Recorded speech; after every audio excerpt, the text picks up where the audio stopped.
Ladies and gentlemen, welcome to another exciting episode of Job with Jims. My name is Jim Meyer, broker associate at Remax Gold, and now you have a friend in the real estate business. I'm here with my great buddy, Jim Felipe. He is an attorney. He has a team of attorneys, and a consultation with him is always free. Jim, thank you so much for stopping by. We've got Kathy Byrnes in the house. Thank you so much, Kathy. Kathy is a realtor extraordinaire in North Carolina. Thank you. Jim, did you have any thoughts this morning? Well, I always wake up wondering what's going on with Jim Meyer's coffee cup. And since I have you on, I would love to hear what's going on there.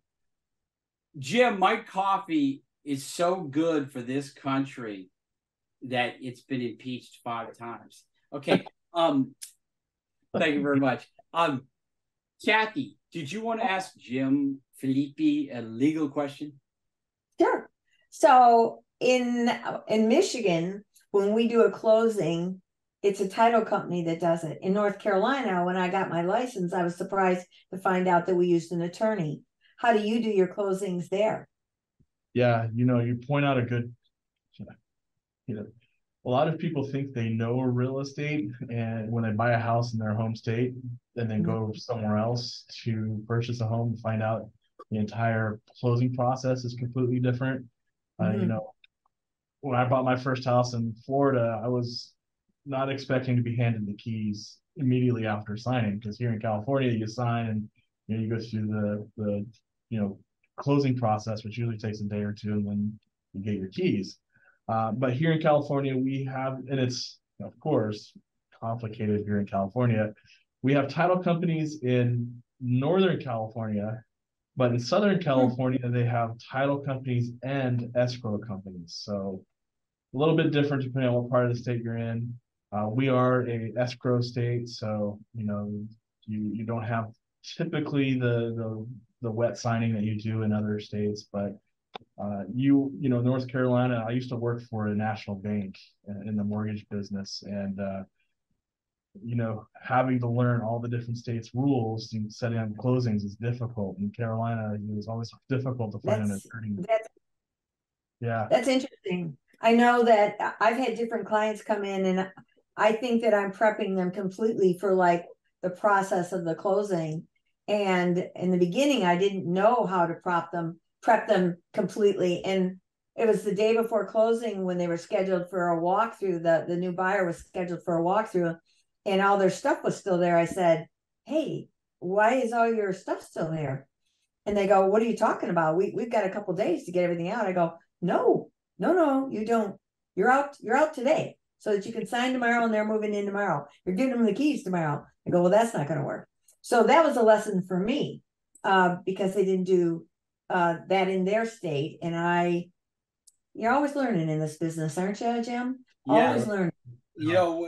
What I've learned is that you should always assume that unless you've explained it 2 or 3 times to the people, that a lot of times, even if they bought and sold houses before in that area, sometimes they forget. And I can't tell you how many times I've heard, well, how many days after we close do we have to move out, or are we in escrow yet? Or the simple things that you and I take for granted that we think everybody knows. A lot of times people need their hands being held, and that's a good reason why when somebody goes to North Carolina, they should be calling you, Kathy, because you've got a great reputation, and you know what you're doing, and they can be at ease knowing that they'll be taken care of. And now they have a friend in North Carolina.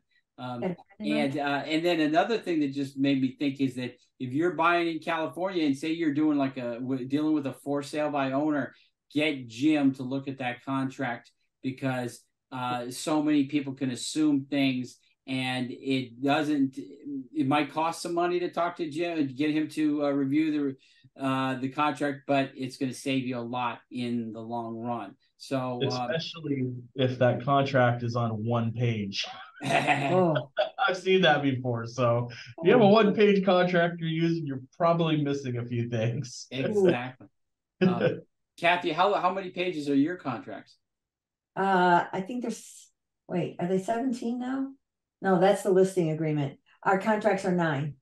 Yeah, I remember when the listing agreement was 3 pages. Yeah, I think Yeah. it was 3 when I started. Yeah, we just got into contract with something, and with all the stuff that we sent the bank and all that, it was 31 pages. And all right, you're making me ill right now. Okay, so Kathy, I can't wait till we can send you some business. Are you gonna have a wonderful day? I am. Okay, you guys watch every episode. If you didn't watch Kathy all week long, go back, watch those episodes, give them a like, give them a share, give us some comments. I don't have any friends, so I need the love. Thank you very much. See you guys next time.